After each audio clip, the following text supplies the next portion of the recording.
Season 3, Episode 18. Teso dos Bichos. Bichos? I don't know. Bichos? This is Portuguese for burial mound of small animals. So I have no idea how to pronounce that. But yeah. So we start the episode with the typical representation of brown people doing manual labor as white people sit in the tent and then come out and crack the whip. Yep. Jesus Christ. Yeah, I mean, it's just how it is. I mean, it's just an accurate representation. It's always crazy to see, like, endlessly. But they do this ritual, and this guy gets killed by what looks like a jaguar. Now, I'm not really sure how to take this. Little side note here, something very noteworthy of the show. It's, according to IMDb, so if we're going off of IMDb, this is the lowest rated episode of the show. There's only one other episode that is at the exact same rating, which is a 5.9. So this is one of two episodes in the fives. I don't understand what's so terrible about this episode in comparison to other stuff. Maybe people find the ending silly or something. I actually really like where this all ends up. I'm a fan of this episode. So the fact that this has a 5.9 and is the lowest rated episode of the show is kind of baffling to me.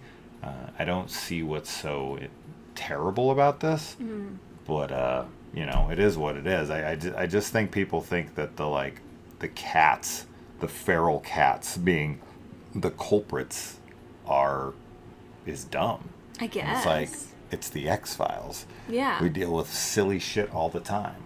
So, yeah, I don't know why. But, so this opening scene, when it was revealed to be these cats that are feral and aggressive and whatever, I was wondering, okay, either A, the trick of the light up against like a candle or a light source, the cat appears bigger in the light, right? You get closer to the light, the cat looks huge, it looks like a jaguar, right? That's my first assumption. Until the very end, when our shaman guy turns around like the Michael Jackson Thriller video and has cat eyes. And I'm like, okay, was this guy summoned into jaguar form and killed this guy, and then the cats in the area were affected by his feline aggressive presence, or did he just have a connection to the spirits of the cats and work through them, sending the juju out to them to make them attack? Is he anthropomorphic? Anthropomorphic, yeah. I don't know. I took it as he probably turned into a jaguar, but they're not in the same area as where the killings happen. I thought they're in a different region. Yeah. How far away? In a different country, I thought. Oh. That's what I thought. I could be wrong on that, but I thought that. Oh, because it's shipped over? Yeah. That's what I thought. Oh, okay. That probably makes sense. And then I thought that the spirits of the cats were being not manipulated. I think it's just they're protectors. The spirits are tapping into the animals in the area. Yeah, I think you're okay. That makes sense then. Okay, that's yeah, what you're I right. thought. It's shipped. That's right. Because the thing's shipped over to the States, but where they're at in this episode, I actually looked this up early on because I had made a assumption of what country this was. but it ended up being a different country than I thought. It is in, wait, what? Where is it? Ecuador. Okay. I was going to say Ecuador, but I was second guessing myself. So yeah, they're in Ecuador, and then they ship this stuff over to Boston. Okay. That makes sense then. Okay, so it affects him, who turns into a cat, but when the remains are shipped to Boston, it just affects cats and rats. And well, but not humans. No one's turning into a cat here. Yeah.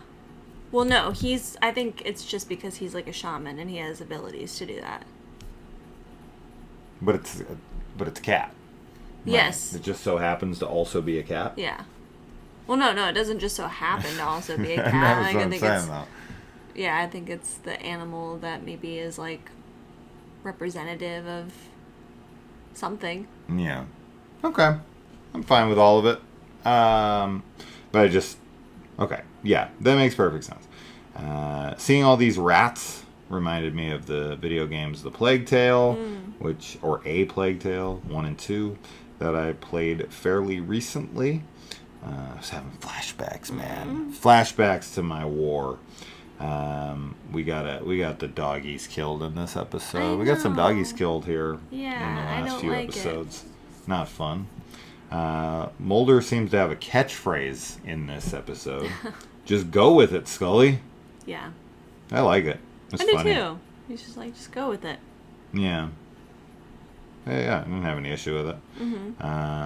The cat that we follow in here, the one that doesn't seem to be as feral, looks just like Jonesy from Alien. Yes, it does. And then when Mulder and Scully figure it out, they stumble upon the KKK, the Killer Kitty Clan. Yeah. Yeah. KKK. And Mulder's head wound from the previous episode, gone. Nothing. Yeah. He is using some amazing, like, rejuvenation cream or something. The federal government has access to that kind of stuff. They must. And, well, Scully gets her face cut up by a cat.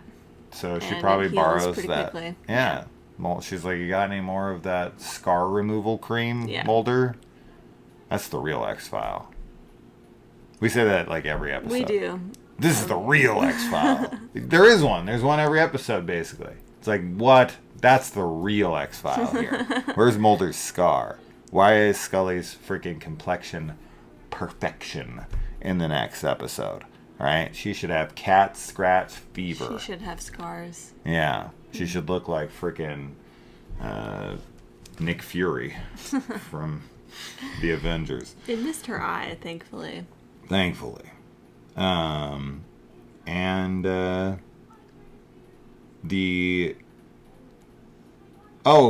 one of the actors in this, we have another repeat actor in here. I think he's like a cop or something, a detective. But I recognized him instantly. I was like, I know this is somebody. It's the foreman from the episode. Right. Yes. With the fluke, with the humanoid fluke character.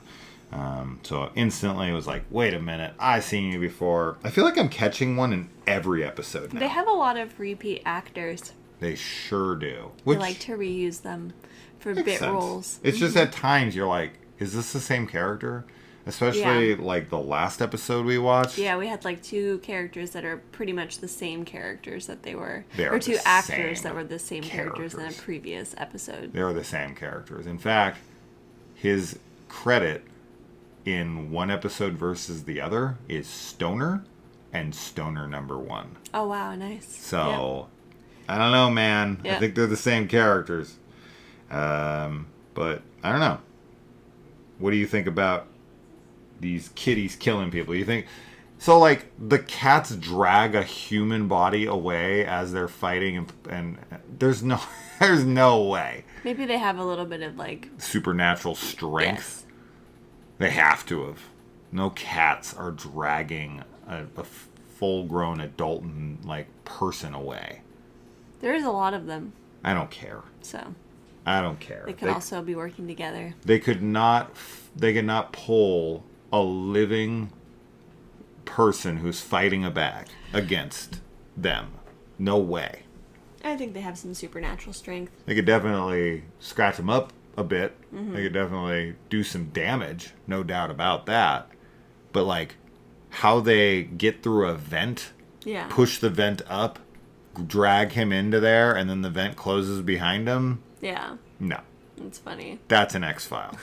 There's another X-File. That's the real X-File. There's definitely something supernatural. We know there's something supernatural going on here because this pot with the corpse inside of it from Ecuador that's there in the vicinity already affected a shaman. Although we don't know if that's what affected him. He could have just like, they summoned him with their little ritual where they're doing the chant and the this and the that. And maybe he just, he has the ability to change and the pot has nothing to do with it. They're just very sacred about their burial sites and summon a guy who is supernatural. Not that he needs the pot that she was buried in and the remains of her to even do it.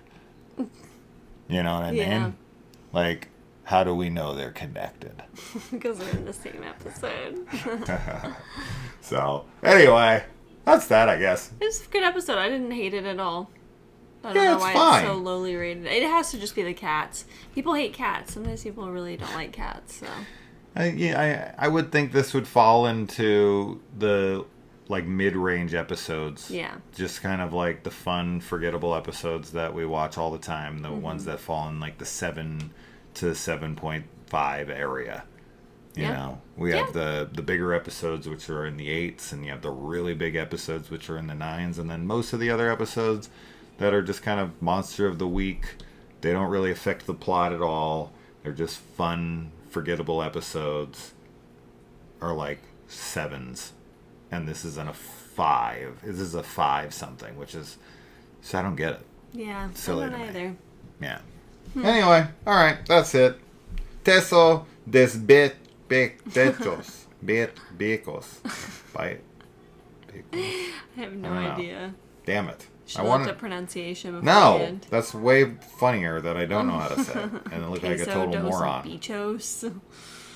Teso dos Bichos. Yeah, those Bichos. You're not even trying an accent. No. You're not even attempting anything. That's why it's funny. You're just like, Teso. Teso. Teso. Teso dos Bichos. Bichos. Bichos. All right. Bye.